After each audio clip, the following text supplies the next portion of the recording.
Hey, welcome back to the art room, everybody. We've got a wonderful little Halloween painting that we're going to make today. Quick and easy, super fun to do. How great is this mummy? I'm going to teach you all the steps that you need to know, and it's not going to take us very long at all. So let's dive right into it. Hey, for our supplies today, I'm going to be beginning with just pencil lines. We're going to draw this in. Today I'm using a ebony pencil, but of course you could just use a normal pencil. That would be fine. You want to have a nice strong kind of paper, like a cardstock paper, nice strong painting paper to deal with. I've got mine cut to a size of 8 by 8, but truly you could use any size that you wanted to. The only other supplies that we really need for this are going to be a palette with just black paint. That's all we need is black paint, and then some small detail pointed brushes are what we're going to need for this. One other optional supply that you could use for the drawing step is when we get to the eyes, you might want some sort of tracing shape, like a bottle cap, a little container like this that could make a circle, rolls of tape. That's what I'm going to use today to trace my circle. The inside of that works really well, or if you had a really nice stencil with all these different circle shapes. These are optional materials. They are not required for it, but they do help us get the job done. All right, so here's the deal. To get our mummy drawn, first, you want to find about halfway down onto the paper from top to bottom. You want to find about halfway and then go just a little bit lower than that. So just a little bit lower than halfway. And what I'm going to do is I'm going to draw in a kind of a wavy line. Now, notice it's not crazy wavy. I don't have big waves in it, but it's not straight line.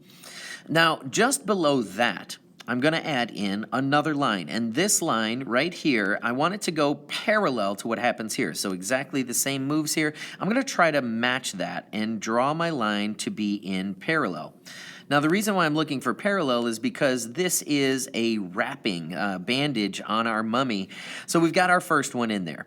Now, the next one down below here, we have this space down here, and I don't want to make another bandage to go straight across. I'm going to have it drop down. So I'm going to have it start right around over here. I'll make a little mark, and right around over here, I'll make a little mark. And I'm going to draw in, again, kind of a wavy line.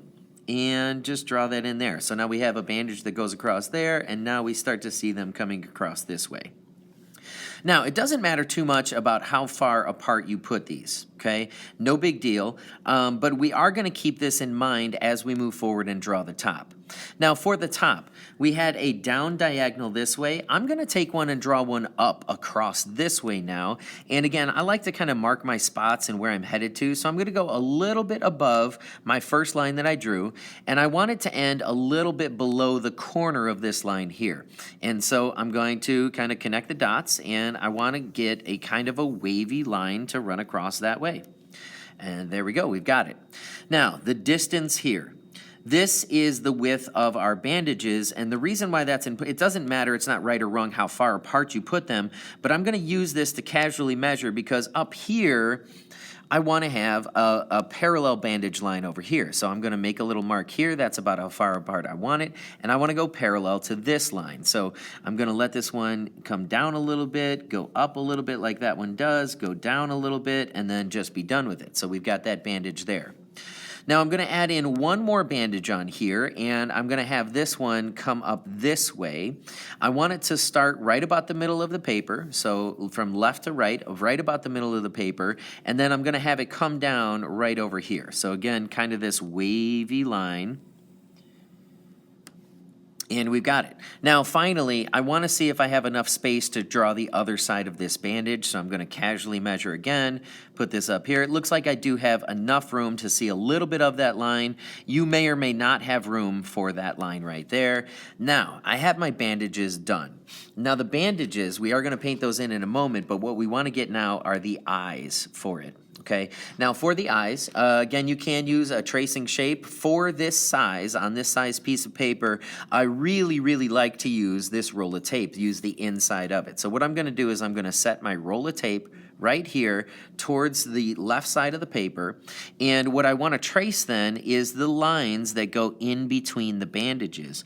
So I'm not going to trace the entire circle, I'm just tracing part of it, and there we go. Now I'm going to take that and do the same thing over here. I'm going to scoot it over onto the right side of the paper. And again, I'm going to trace just the lines on the inside of my tape roll that go between the bandages, just like so. Now to finish off the eyes, I have one large circle, On the inside of that, I want to draw another circle. And on the inside of that, I'm going to draw one more circle. Now this small circle is going to be our highlight. Now I want to get this to be about the same size. Again, if you have some other things that you could trace for that, you could use just about anything. This is approximately the size of, like, say, a quarter. You could trace a quarter around on there. Your highlight could be a dime. You could use just about anything that you want to trace for these things. But there it is. I have my drawing is completed at this time, and now I'm ready to get into the paint.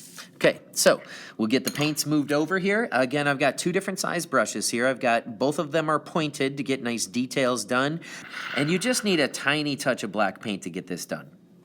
So here's the idea. You don't want to overload the brush. We're doing some detail work, so you just want to get the very tip of the brush covered with the paint. You don't want to do too much paint on the brush. It makes it very hard to control. And I'm going to go through and I'm going to begin to paint in my bandage lines. Now the bandage lines, don't worry about it too much. If you kind of miss your pencil lines a little bit, that's okay. But the bandage lines we do want to get to be relatively thick, not super thick, although it could be super thick if you wanted to. We're going to get it to be relatively thick, but not crazy thick. Little rough edges like this are okay because this is going to be bandages, and bandages can have rough edges to that, so you can smooth those out completely, or you could leave little rougher elements to it as well. Every time that I start a new bandage, I'm going to load up the paintbrush again and just carefully paint those in, going all the way across. I've got another bandage line right down here. And I'm going to get the bandage lines that go across the top as well. Now, it's always best to paint in the direction of the line, the way that it's moving. That seems really easy to think about when we're painting bandages, but that's going to be really important when we get down here as well, to get those smooth edges happening. Couple more bandage lines to take care of. Don't worry too much if you make mistakes here, folks. No big deal. We're just trying to put it in. Maybe you drew it perfectly to start off, and maybe you didn't. Your lines can change as you come through and paint in these nice little details of the bandages. Okay, so I've got my bandage lines that I drew are in. Now, what I want to add to the bandages then are smaller detail lines, and these smaller detail lines are intended to sort of show the folds in fabric. So like these lines that come across as the folds in fabric. You could switch to your smaller brush at this time, or you could just paint really lightly with the brush that you've been using. Maybe I will go to my smaller brush now.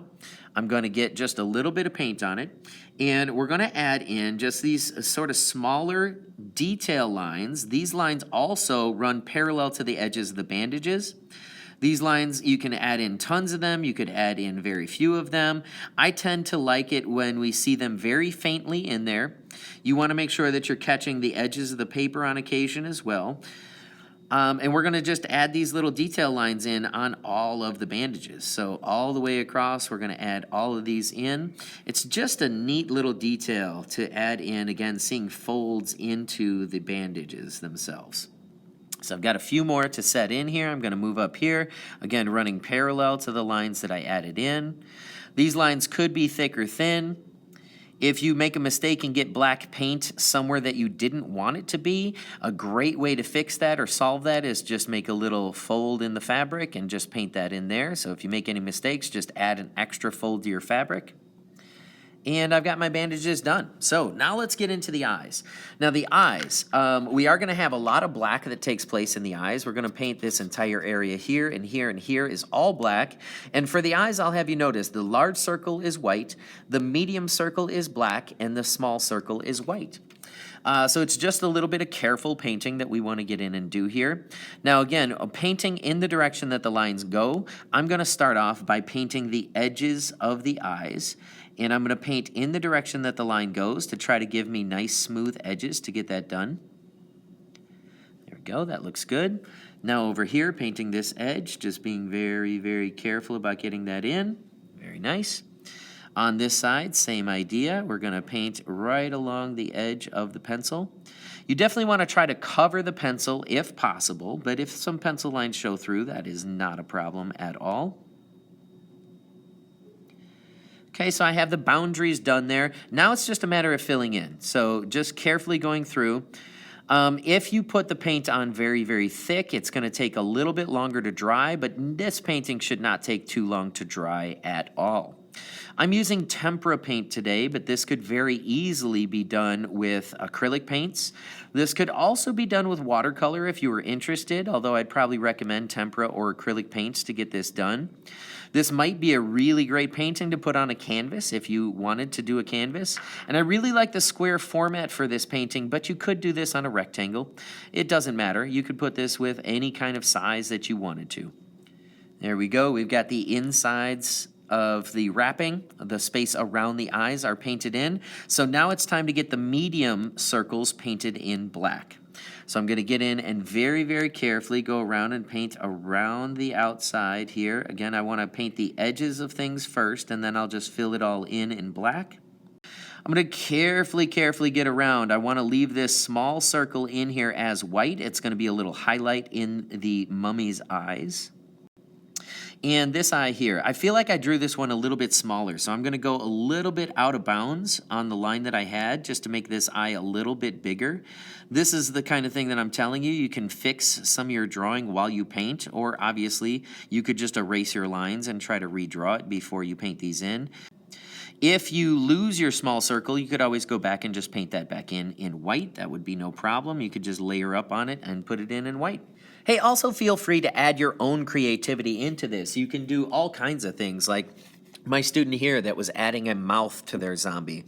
Or look at some of these other pictures right here about some of my other students where they added things like blood effects, whether that was splattering the paint on or actually sponging it on to make it look more like the visual texture of the bandages. Add your own creativity and have a little bit of fun with this.